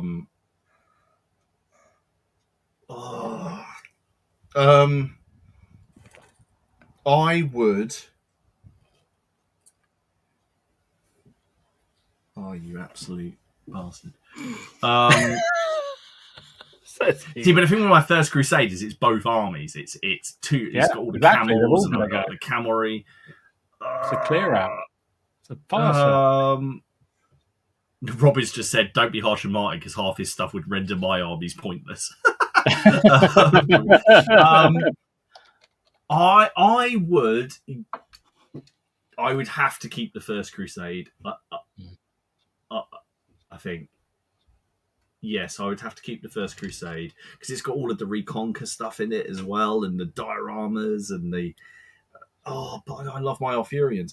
I would give away my Arthurians, but I would give them to like you, Dom, because you've got a massive like Arthurian collection that you could feed them into. But they're so. But I'm really proud of my painting on my Arthurians, and I am on my First Crusade. I would keep the First Crusade. Give away the Arthurians, which is actually hurting me to say that. because they're all based on the Warlord Chronicles as well. They've even got the right flags. And I would just oh no, I'd sell 0-200.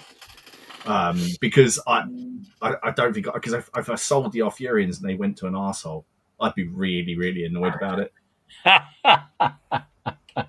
That's what the good news is, Martin, I'm around most of the week. You can drop them off anytime you like. Okay, all right.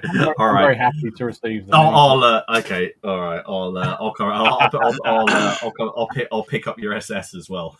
Oh, jeez. All right, fair dues. You wouldn't know what to do with my SS, for goodness. I would. I put them with those Panthers, and then I'll put them on eBay. Oh, jeez. I've got Panthers down there. I've got no Germans to go with these Panthers, apart from a 0-200, and there's not much call for a Panther in 0-200. Oh, jeez. What about Steve? What'd you do for him? So Steve. He's going to get you back. He's going to get me back for the Boxer Rebellion now. You can just. I'm going to have to. I have to, mate. Boxers. Yeah, your box. You're no fiddling with my boxers. Whatever you do. Okay, I'm going to go for. How about that U.S. mechanized platoon that you did? Oh yes, I'd forgotten about that because that was a real beauty and it was a passion project, wasn't it? That was Dom, don't look at James's comment in the chat.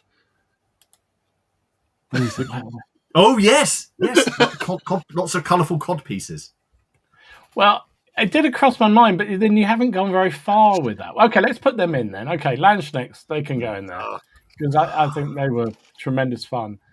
And just for a comparator, we've got. I'm going to stick with the turnip again because I just think.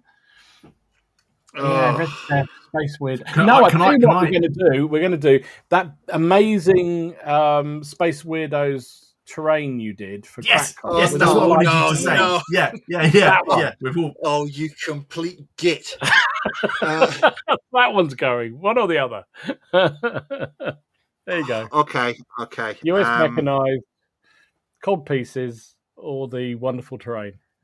Oh, this is difficult. This is horrible. I'm gonna have to keep. Oh dear. The Landsknechts because really?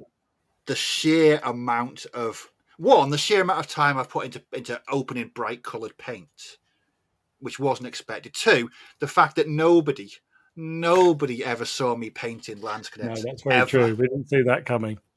No, I think that was the biggest shock ever. Okay. So I'm going to keep the Landsknechts. I'm going to sell.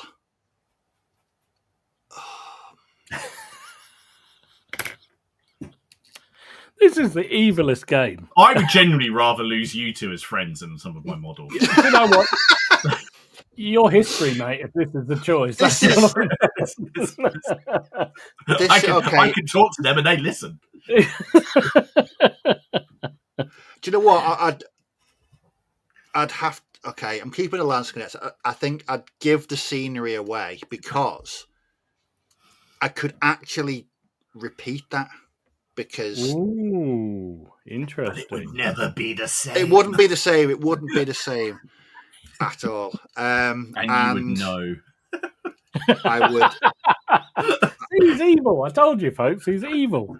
I would sell my US mechanized. That was although I would be in tears for about a week because I mean the individual work I put into those M10s was just. You did.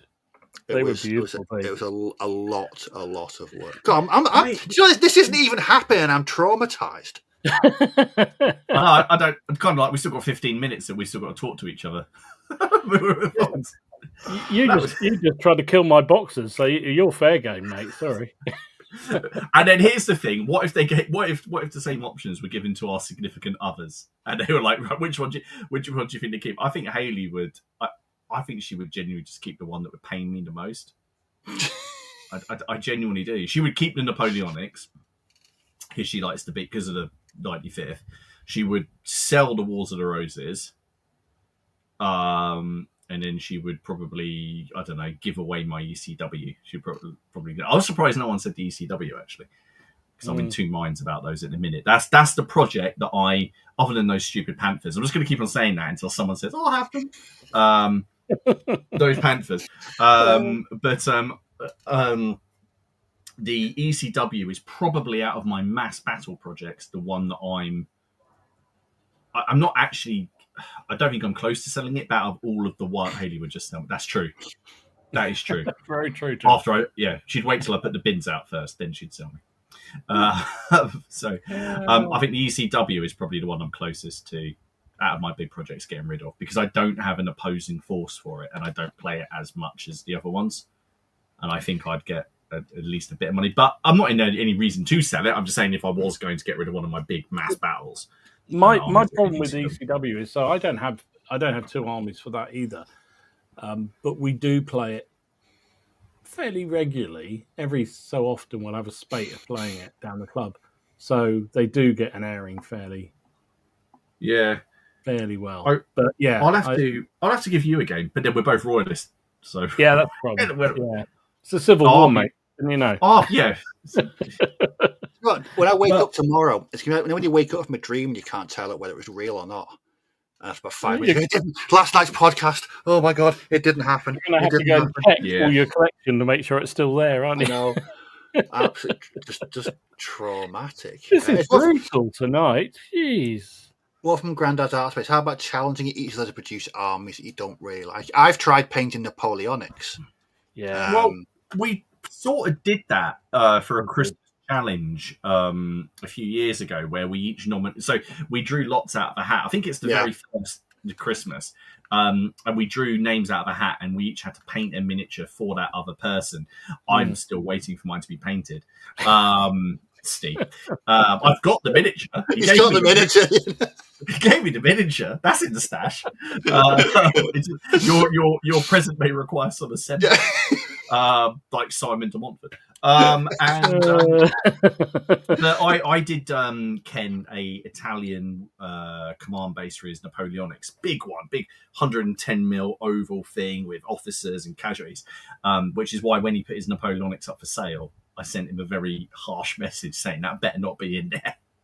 Yeah. I don't care if he says Dom. What did he? I did a whole load of the Conflict 47 stuff for. Yeah, it was German stuff. You put couscous on the base. I did. The challenge for me was to use couscous in the basing, and I think it worked. Right, go on, we're flying through it. Right, let's run through some starred comments here.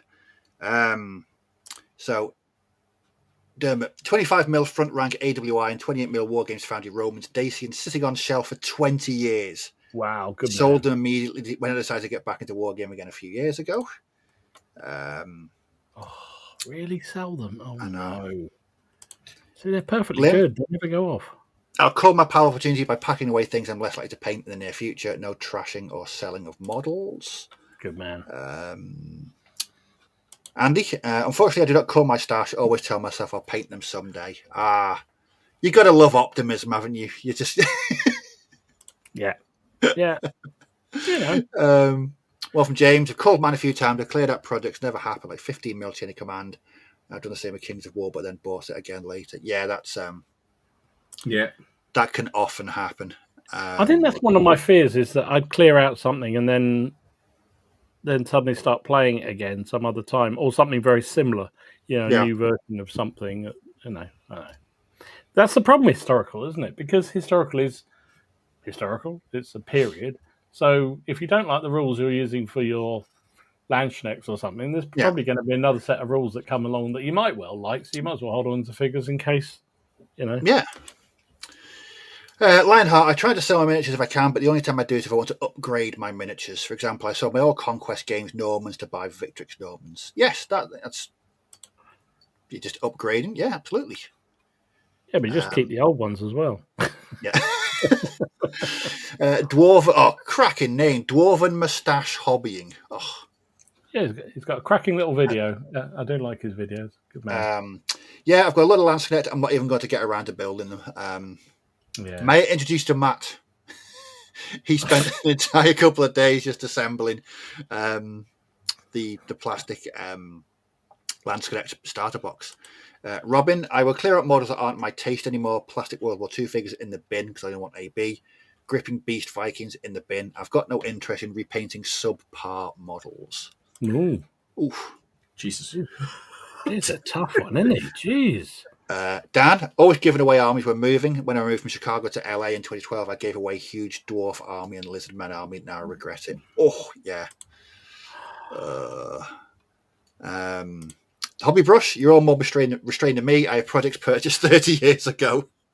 I don't buy many these days, though, and I'm enjoying diving back to things that I want to do in ages past. Dave, Martin, how many Zulus do you still have boxed? How many Zulus? I've got one box of Peri Zulu box. I have half a box of Natown Native contingent, and I have a bunch of dismounted Natown Native horse. So not that much. Not that much. I was actually quite proud of myself. This is nice. Some seriously wargaming. A friend lost all his mages in a fire, so our community took the opportunity to cull piles and give away.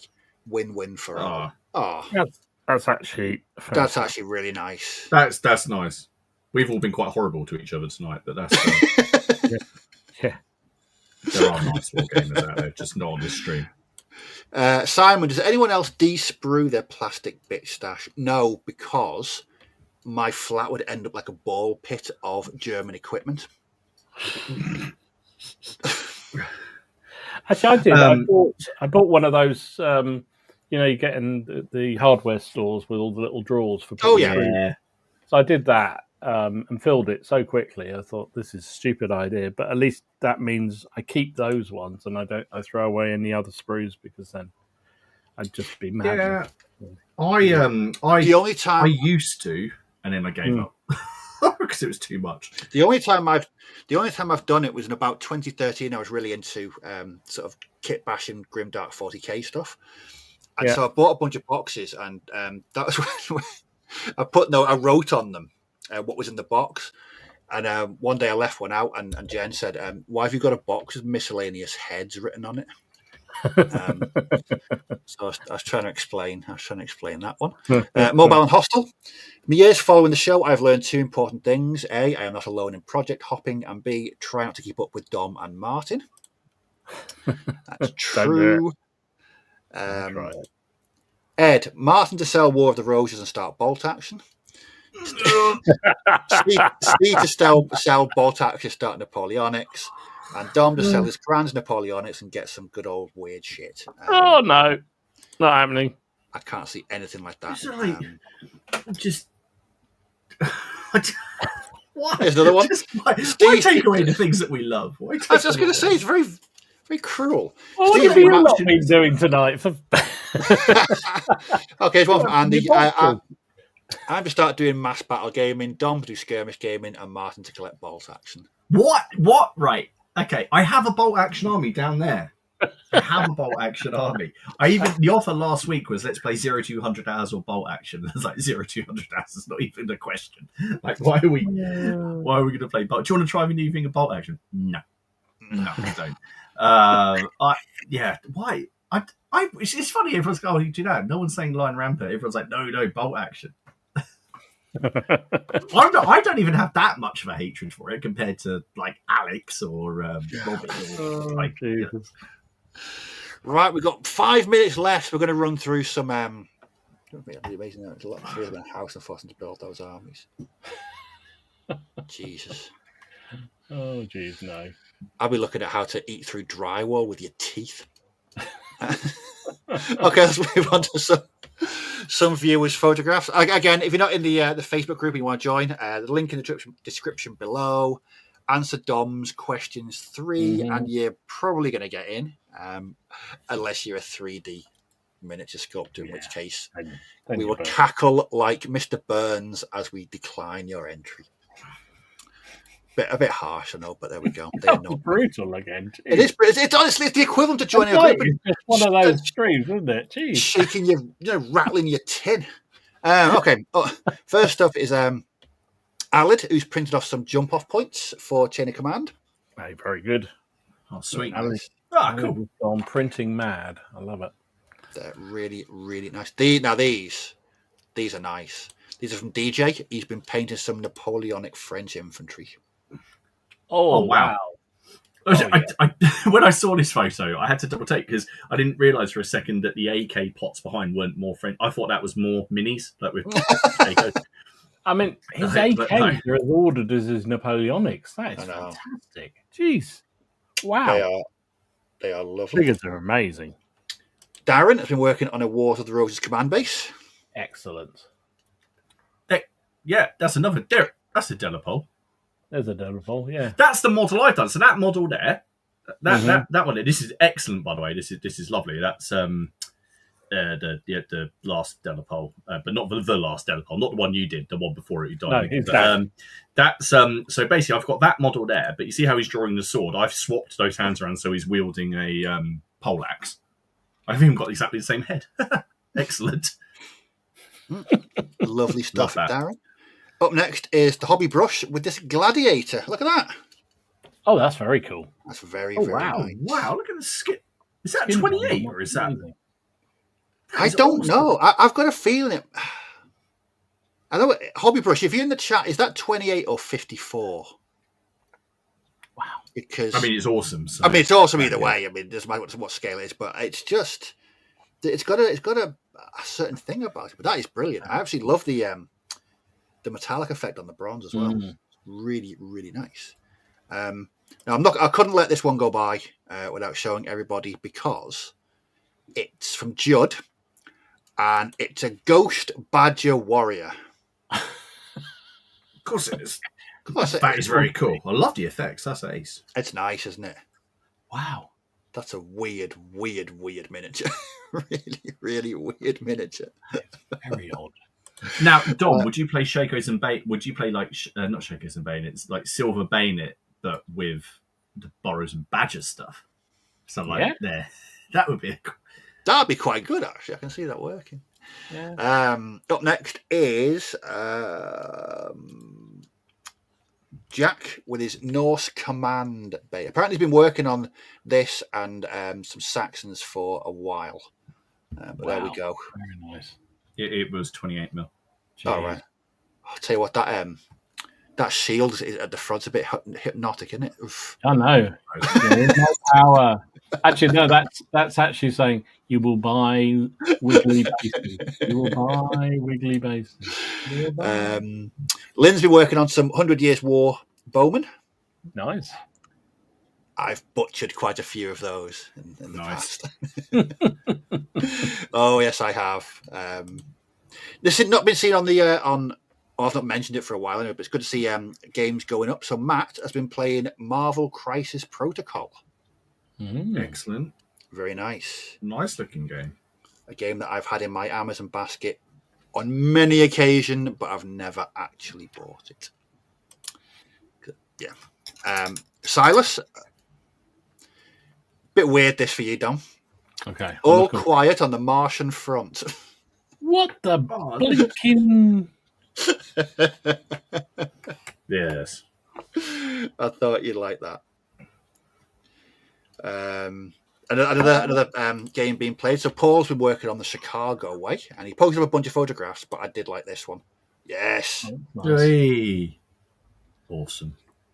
Oh, that was another piece of news. Have you seen Great Escape have announced that Sarita are producing some Birmingham pre-painted Birmingham slum MDF stuff, for the flat caps and truncheons. They are they're pushing it, and it'd also be really good for wartime stuff as well. Ooh. That was the other thing I was trying to remember.